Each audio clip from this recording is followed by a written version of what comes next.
Hello everybody, my name is Christopher Russell, and I am the author of the newly released fantasy epic Divinity's Twilight Rebirth, whose cover is seen here.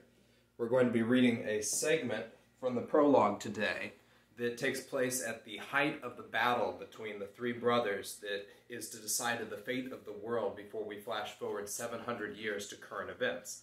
Also, you have these cool little bookmarks that we're eventually going to be getting out related to Divinity's Twilight. "Pass my orders down the line," Darmatus bellowed. "Reform and advance. Leave the dead and wounded for now. We have to stop that magic ritual. Or whatever it is." He leveled his lance at the growing pillar of dark power. The sight of his men closing ranks produced a response from the hilltop. In front of the forest, the ground buckled and swelled, much like bread leavening in a baker's oven. But this was no natural phenomenon. A set of great granite arms reached up from the pit ahead of Darmatus, dirt crumbling away from rock-hard limbs devoid of muscle and sinew. More appendages followed, crimson-veined joints jutting at grotesque angles. When all were flattened against the ground, they heaved forth a rotund blob of stone with at least 6 distinct torsos and heads, each frozen like statues. Red spider-web lines crisscrossed them, originating from empty, gaping eye sockets that appeared to be crying tears of blood. A soldier in the first row cast aside his sword and broke formation. "Pyrovance!" he screeched. Raban grabbed him. "Get back in position." I can't fight those things again." He tore free and ran. More joined him, a trickle that threatened to become a river. The clatter of discarded metal rose to a clamor. Darmatus and Raban ran back and forth, rallying their men as best they could. "Stand firm! Stand firm!" The Pyrovants, a dozen in number, shuddered with energy as if they were freshly lit furnaces. Flames gushed from their seams. Then, soundlessly, they rushed the faltering Terran battalions. A dam burst. Unit after unit shattered, fleeing in terror. Raban was apoplectic. "Void and Oblivion! Hold the line! Hold the blasted line!" Darmatus grimaced. He couldn't fault their lack of courage. No mortal should have to fight his neighbor, let alone the aberrations Sarkhan had fielded against them. "Why have you done this, brother? Why stoop so low?" Some of his men remained, perhaps 2,000 knights, his personal retinue. They would have to be enough. He gripped his lance in both hands, point forward, standing firm amid fallen shields, spears, and bodies. "Shields locked, spears forward," Darmatus roared. "Second-rank targets chest level, third targets their heads. Hold them long enough to hit with magic." Raban knelt and sighted in at a front runner, its gangly arms, or were they legs, slapping the mud furiously. Breathing out to still his aim, he released the bolt. The simple rod of iron blew off all the limbs on the Pyrovant's left side, sending it into an uncontrollable tumble of fracturing body parts. Flaming coals mixed with tiny yellow Illyrium crystals poured from holes in its stomach.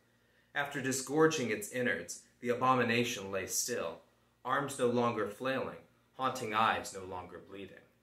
Another Pyrovant fell to Raban's second magically enhanced shaft, coated with a thin layer of Menair so it would shear through anything not similarly enchanted. But the Pyrovants were too quick for him to drop them all. Bracing themselves, the knights screamed a cry of defiance and thrust their spears as the foe barreled into them at full speed. Spear hafts snapped like toothpicks.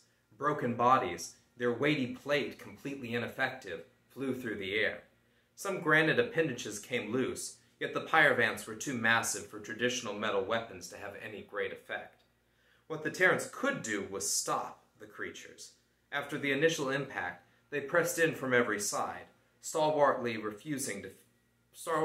rushing to fill the gaps left by their slain comrades.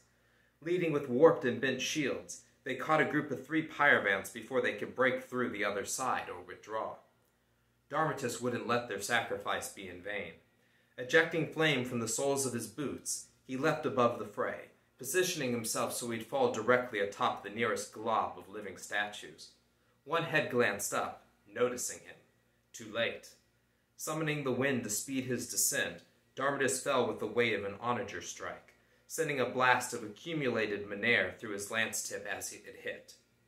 The Pyrovant ripped itself apart from within, leaving behind a cloud of dust and debris. Molding Minerva in his feet, Darmatus landed with the ground, depressing it like clay to soften the impact. He then sprang toward the next Pyrovant.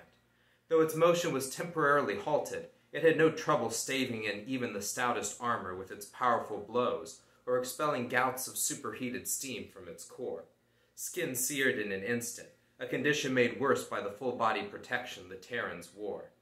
One of Darmatus's captains stumbled free of the shield wall, shrieking piteously as his hands tried to keep the flesh from sloughing off his skull.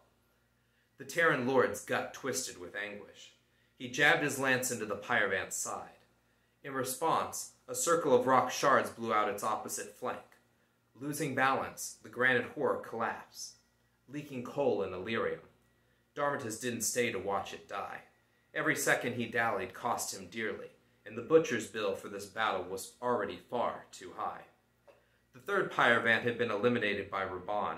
His shots had ripped the unnerving effigies from its back, an act that apparently caused them to cease functioning. How disturbing, Darmatus thought, watching the remaining 7 as they regrouped for another charge, that they should falter when their brains are removed. They couldn't be. No, Sarkhan wouldn't. Wouldn't what exactly? Their eldest brother had lain waste to whole cities in pursuit of his vision of continental peace. Was creating magical abominations, even with people, as a base, such a departure from wholesale slaughter? He'd have the opportunity to ask him that shortly. More enemies were gathering at the edge of the forest. Though they were bristling with weapons and covered in iron plates grafted directly to their bodies, these were no mutated atrocities of darkness. Along with the permanently attached armor, their elegant horns, sprouting from atop tattooed, hairless scalps, identified them as Vladisvar mercenaries.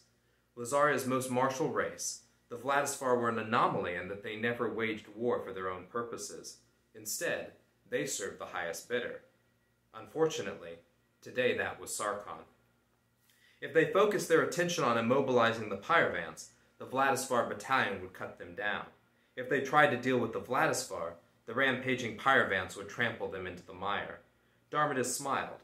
Courting a demon of death might prove an easier proposition than enduring the next clash.